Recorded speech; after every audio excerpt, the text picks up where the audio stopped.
maybe I'll start off with some maybe macro thoughts. The problems of the MSMEs are fairly universal.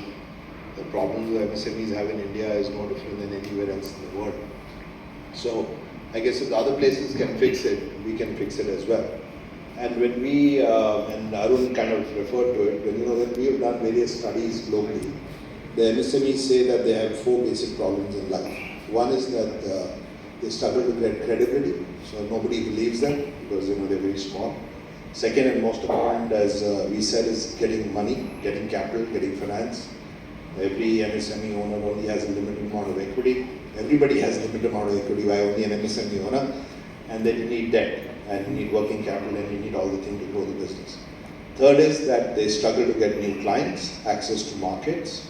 And fourth is obviously in today's world is this whole thing of digitization. When everybody needs to get digitized to get access to capital, to perform better, and they struggle with that. So if other countries can fix it, and Arun has got all the stats, Dr. Arun has got all the stats in terms of percentage of credit out in various countries, which are very similar to India.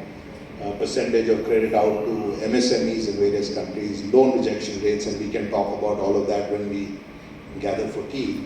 We can also get India up that curve on that.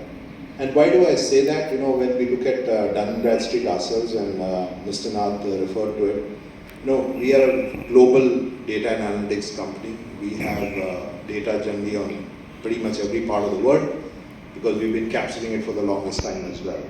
And in our database, out of the, I'll take round numbers, out of the 270 million companies, entities, 270 million entities who we have this thing which we call the DUNS number on, basically around 263, 264 million are MSMEs.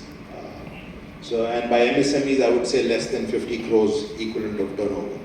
So you can just picture the world. There are 270 million entities which file with Dun & Bradstreet regularly. Out of that, only 6 or 7 million are really what you would say 50 crores and above in size. So the problems of the MSMEs in India, the problem of MSMEs in Eastern Europe, in ASEAN, the US are all the same. And all they want is solutions to their problems, and the biggest problem is capital. So I think that's what here we talk about, and all the signs which Dr. Arun talked about are in the right direction in terms of people understanding the problems. I think in the Indian context more so, colleagues overseas in Dun & Bradstreet also get surprised by the progress made in terms of data and the processing of data which can enable better credit, faster credit to MSMEs. So the whole business of flow data, the GST data, the bureau data, the bank account information, income tax data which can be pulled obviously on consent, analyzed, and a credit view taken, a decision taken is very powerful. We don't have that in many countries where they already fixed the problem on a static basis. So I think we are in good shape here. I was looking at the results of State Bank of India on the weekend.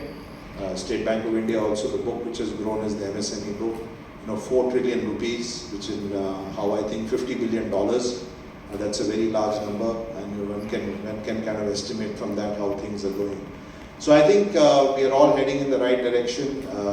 We believe that UGRO, as Mr. Nath said, has built a very successful platform in a book, a very decent sized book in terms of its own platform and growth.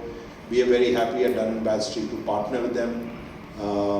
This study which we have done today, which we will release today as a report, we hope it will continue it every 6 months.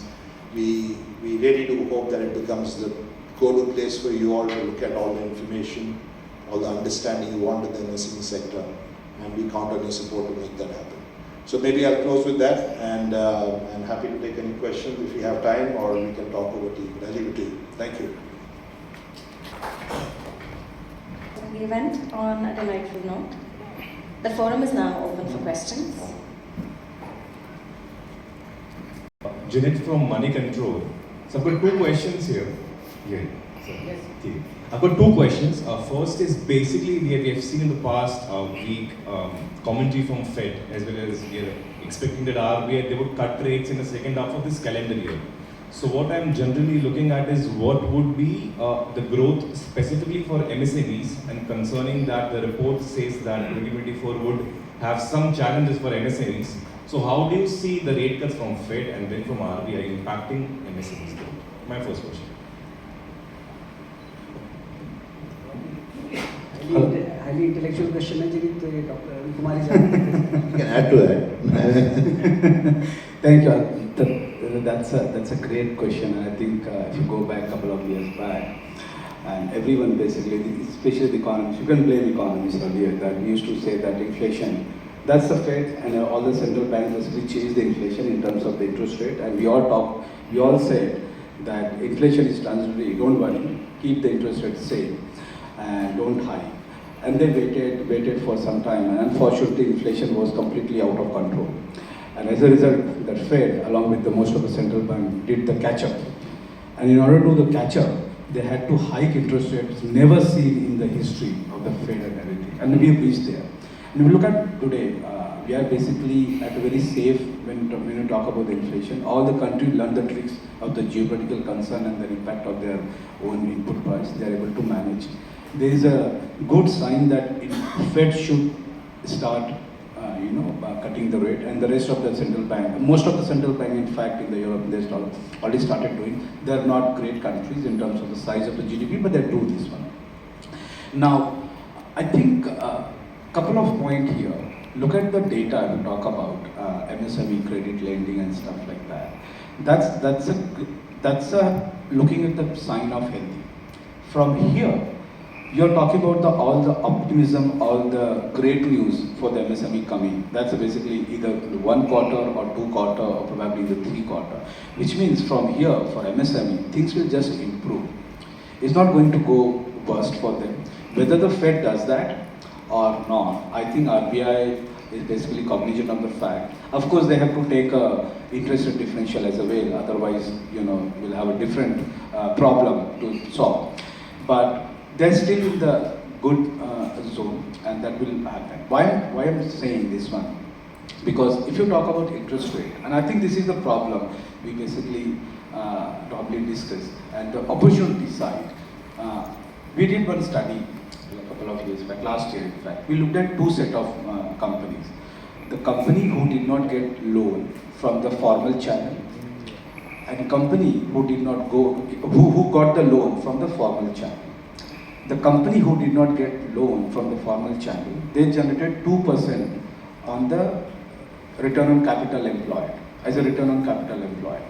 Whereas the company who got the loan from the formal channel, and this company I'm talking about the MSME space, especially the small one, they generated 19% return on the capital employed.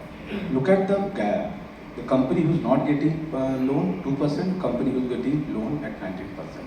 So today, even if interest rates goes up, MSME, they are so happy in terms of absorbing the shock, still producing high return, 17% differential. And if anyone in any banks or any other lending institution charging interest rate given the higher interest rate in the scenario, they will be able to generate more money and repay to the bank at higher rate and still doing the good job for themselves. That's a appetite, that's a growth appetite they have. But what they need is money.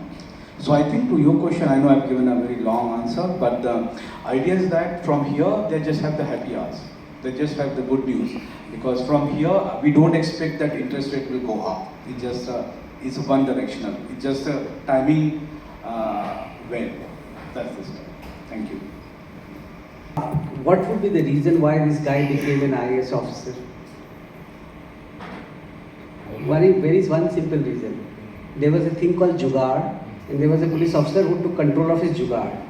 So here is a country where it is something like Jugaad, which is nothing but a generator put on a wheel cart, and in rural Punjab and in hinterland, actually is the vehicle of transportation. And then when a police guy takes over it saying this is an unlicensed vehicle, the capacity of somebody to fight against that and get to that level is what our MSME represent, right?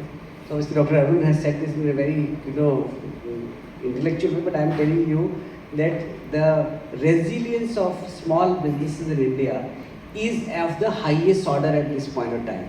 So the tenacity of this doing this jugaad is over and above of any of these macroeconomic factors which you keep talking about.